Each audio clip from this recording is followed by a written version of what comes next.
बज गया बिगुल, बिछ गई चुनावी बिसात का बजेगा डंका। और किसकी होगी मार, सत्ता के सबसे बड़े रण क्षेत्र का हार, विधानसभा का महासंग्राम। प्रेक्षकांनो, आमच्या चॅनलमध्ये आपलं खूप खूप स्वागत आहे। यावेळी आपल्या सोबत आहे यवतमाळ काँग्रेस विधानसभा मतदारसंघातून प्रवीण भाऊ देशमुख सर, आमच्या चॅनलमध्ये आपलं स्वागत आहे। सर, आम्ही आपल्याकडनं जाणून घेऊ नेमकं आता हे जे निवडणुकीचे जे बिगुल वाजलेलं आहे, मला सांगा इथून यवतमाळ मतदारसंघामध्ये एक आढावा बघितलं तर कशा प्रकारची आपली मूर्ती बांधणी राहणार, काय विकासाचे धोरण घेऊन तुम्ही पुढे जाता त्याबद्दल या संदर्भामध्ये आता यवतमाळमध्ये एक संपूर्ण जिल्ह्यामध्ये एक चांगलं महाविकास आघाडीच्या संदर्भातलं एक वातावरण मागच्या लोकसभेपासून एक चांगलं तयार झालेलं आहे। शासनाच्या विरोधामध्ये मोठ्या प्रमाणात लोकांचा रोष आहे। महागाई असेल, सुशिक्षित बेरोजगारी असेल, महिलांच्यावर जे काही अत्याचार होऊन राहिले त्या संदर्भामधला प्रश्न असेल, किंवा देशामध्ये जे काही राज्यामध्ये जे काही घडून राहिलेलं आहे त्याच्या संदर्भातली लोकांच्या मनामधली चीड असेल, की या सगळ्या मंडळींनी लोकांना वेठीस धरलेला आहे आणि केवळ आश्वासनं, जुमला आणि अशा पद्धतीचं एक आपलं राजकीय पोळी शेकण्याचं काम हे सरकार, केंद्राचं सरकार करत आहे। याच्याबद्दल तीव्र नाराजी लोकांमध्ये आज आम्ही फिरत असताना, भेटत असताना दिसून येत आहे। मी एक यवतमाळ 78 या मतदारसंघामधनं विधानसभेची उमेदवारी काँग्रेस पक्षाकडे मागत आहे, महाविकास आघाडीकडनं मागत आहे। या ठिकाणी मागच्या वेळेस सुद्धा मी या ठिकाणनं उमेदवारी मागितली होती, परंतु त्यावेळेस या ठिकाणी दुसऱ्या उमेदवाराला ती उमेदवारी दिल्या गेली आणि त्यावेळेसचं वातावरण एक चांगलं होतं, की त्यावेळेस जवळजवळ या ठिकाणचे भाजपचे उमेदवार हे जवळजवळ 25,000 मतांनी पडायला पाहिजे अशा पद्धतीचं वातावरण होतं।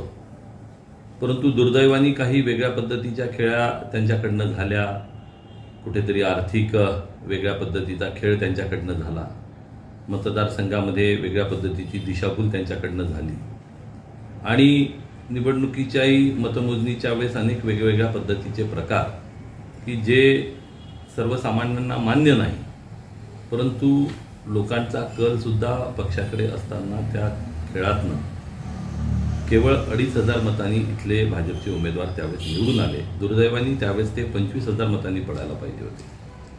आज फिरत असताना माझं मत हे आहे, किंवा मला जे काही दिसून राहिलेलं आहे, तर हे उमेदवार आता त्याच्यापेक्षा 25,000पेक्षा जास्त मतांनी पडायला पाहिजे आणि त्या पद्धतीने ज्या पद्धतीने यवतमाळमधलं त्यांनी वातावरण घाणेरडं करून ठेवलं। आज यवतमाळमध्ये खुलेआम गांजा विकायला मिळत आहे, ह्या यंत्रणा मोकळ्यापणाने लोक बोलायला लागले आहेत, ज्या पोलीस विभागासारख्या यंत्रणा आहेत त्यासुद्धा बोलायला लागलेल्या आहेत। ड्रग्ज मोकळ्यापणाने मिळत आहे, दर महिन्याला एखादा खून होतो आणि आमचा एक तरुण मुलगा, कुठेतरी तरुण मित्र आमचा त्याच्यामध्ये बळी पडतो आणि त्याचा खून होत आहे। क्रिमिनल वातावरण आज जर बोलायचं म्हटलं तर महाराष्ट्रामध्ये 2 नंबरवर यवतमाळचं नाव घेतल्या जाते।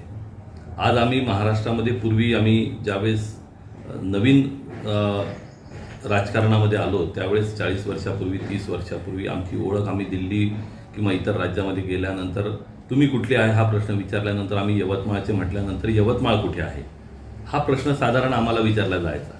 मग आम्हाला सांगावं लागायचं की त्यावेळेस यवतमाळ हे आमचं नागपूरजवळून 150 किलोमीटर अंतरावर आहे, तेव्हा कुठे आमची ओळख यवतमाळ मतदारसंघाची त्यावेळेस लोकांना व्हायची। परंतु दुर्दैवाने शेतकऱ्यांच्या आत्महत्या हा विषय यवतमाळची एक चुकीची ओळख त्या ठिकाणी झाली।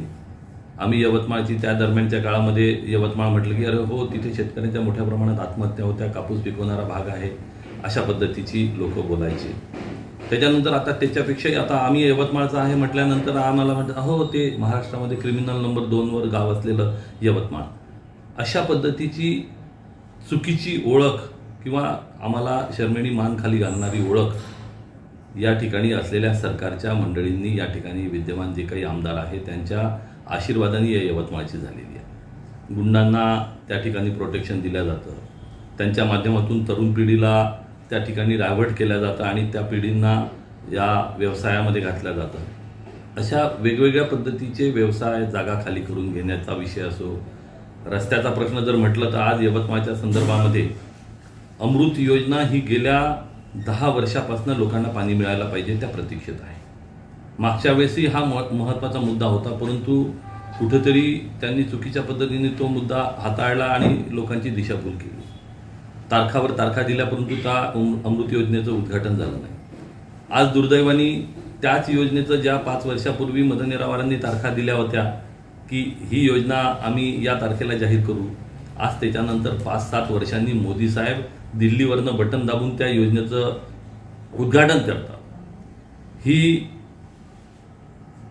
पंतप्रधानांची प्रतिमा खाली घालण्याचा प्रकार आहे की यवतमाळच्या जनतेला आजही पिण्याचं पाणी घरी मिळत नाही आहे आणि त्या फेलीवर झालेल्या भ्रष्टाचार त्याच्यामध्ये मोठ्या प्रमाणात झालेल्या योजनेवर पांघरून घालायसाठी पंतप्रधानाच्या सारख्या माणसांच्या हाताने, मुख्यमंत्र्यासारख्याच्या हाताने या ठिकाणी त्याचं उद्घाटन स्वतःची राजकीय पोळी शिजवायसाठी इथले जर राजकारणी त्यांच्या पक्षाचे लोक करत असेल तर ही अतिशय दुर्दैवाची गोष्ट आहे. नाही, आता निवडणुकीचे बिगुल वाजलेले आहे. मला हे सांगा भाऊ, म्हटलं कशा प्रकार आपले दौरे सुरू आहे, म्हणजे कार्यक्रम लागलेले आहे, तुमचे काय मेळावे सुरू आहे? नाही, उमेदवार म्हणून मी गाव आपण आतापर्यंत केलेले आहे आणि उमेदवार म्हणून मी किंवा एक काँग्रेसचा कार्यकर्ता म्हणून उमेदवार म्हणून तो फिरायचं कारण नाही. उमेदवार पक्ष जेव्हा ठरवत तेव्हा उमेदवार होणार आहे. एक या विधानसभा मतदारसंघातल्या सगळ्या गावांपर्यंत, सगळ्या वार्डांपर्यंत, कारण हा शहराचा मतदारसंघ आहे, 60% शहर आणि 40% ग्रामीण भाग. त्याच्यामुळे प्रत्येक सोसायटीपर्यंत आम्ही पोहोचलेला आहोत, लोकांपर्यंत गेलेला, आणि आज पोहोचलो नाही हे सातत्यानं आमचं गेल्या 5 वर्षापासून चालू आहे. किंवा आज निवडणूक आहे म्हणून आम्ही लोकांपर्यंत पोहोचून राहिलो हा भाग नाही आहे. लोकांचीच मागणी आहे की यावेळेस कुठल्याही पद्धतीने प्रवीण भाऊ तुम्ही पक्षाकडे मागणी करा, ही तिकीट मिळवा आणि या नालायक लोकांना हाकला. परिवर्तन हवं असं लोकांची डिमांड आहे. बिलकुल लोकांची जसं म्हटलं त्याप्रमाणे. तर येथील जे मतदार बंधू आहे त्यांना आपला काय एक माझा संदेश असेल? नाही, मतदार बंधूंना माझी आग्रहाची विनंती राहील की ही खऱ्या अर्थानं वेळ संविधान वाचवायची आहे, आपलं यवतमाळ वाचवायची आहे, आपले मुलं बाळं, आपल्या महिला भगिनींना याच्यामध्ये संरक्षण देण्याची आहे, ग्रामीण भागाचा, शेतकऱ्याचा, शेतमजुराचा विकास करण्याची आहे. यांनी ज्या काही भूलथापा आणि ज्या काही गोष्टी चालवलेल्या आहेत त्या गोष्टीला बळी न पडता किंवा निवडणुकीच्या तोंडावर जे काही यांचं जुमलेबाजी राहते, खोटे आश्वासनं राहते. दाभडीसारख्या गावामध्ये येऊन पंतप्रधानांनी सांगितलं होतं की आम्ही शेतकऱ्यांचं दाम दुप्पट देऊ, आणि त्याच्यानंतर अमित शहानी सांगितलं हे जुमले आहे, 15 लाख देऊ हे जुमले आहे.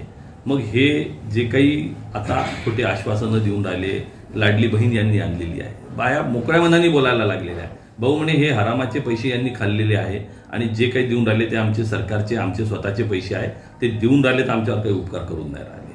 परंतु यांनी जे छळ केलेला आहे, ग्रामीण भागामध्ये महिलांची चीड आहे की सिलेंडरचे भाव यांनी जे काही कमी करायला पाहिजे होते ते न करता GST वाढवलेली आहे. प्रत्येक गोष्टीवर GST घेऊन आमच्या खिशातले पैसे काढत आहे. तर लोकांना याची जाणीव झालेली आहे. शेतकऱ्यांना 2000 रुपये देऊन शेतीचे जे माल आहे, कापसाचे भाव आहे, सोयाबीनचे भाव आहे, यांनी आयात सोयाबीन मोठ्या प्रमाणात केलं, तेल आयात केलं, गाठी आयात केला आणि त्याच्यामुळे शेतकऱ्याच्या मालाचे भाव पडले. त्याच्यामुळे शेतकऱ्याचं म्हणणं आहे की यावेळेस फक्त विधानसभेमध्ये यायला आम्हाला जागाच दाखवायची आहे, हे सरकार बदलवायचं आहे. कारण कुठेतरी आता लोकांना वाटायला लागलं आहे की हे जे सरकार आहे हे आपल्या हिताचं नाही आहे, हे संविधान बदलवायला निघालेलं आहे, शेतकऱ्यांच्या अडचणी करायला निघालेलं आहे, सुशिक्षित बेरोजगारांच्या अडचणी, आज नोकऱ्या नाही आहे, कुठेतरी कंत्राटी बेसिसवर जसं अग्निवीरचं यांनी मध्ये खेळ केला होता तसंच आता हे कंत्राटी पद्धतीच्या काही दिवसापुरत्या त्या नोकऱ्या आहे.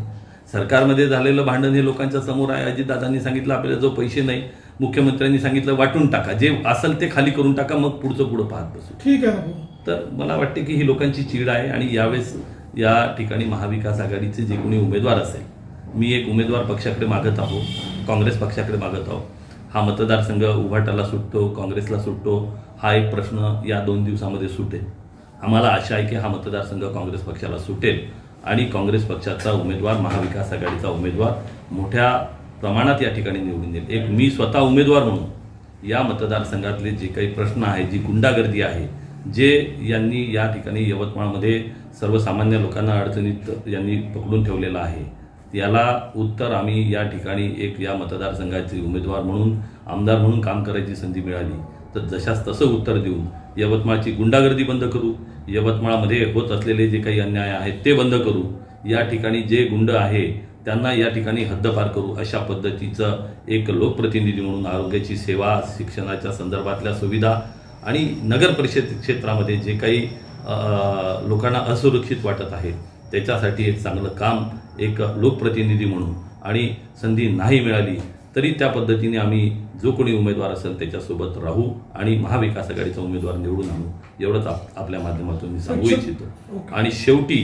लोकांना आवाहन करतो की ही लढाई तुमची आहे.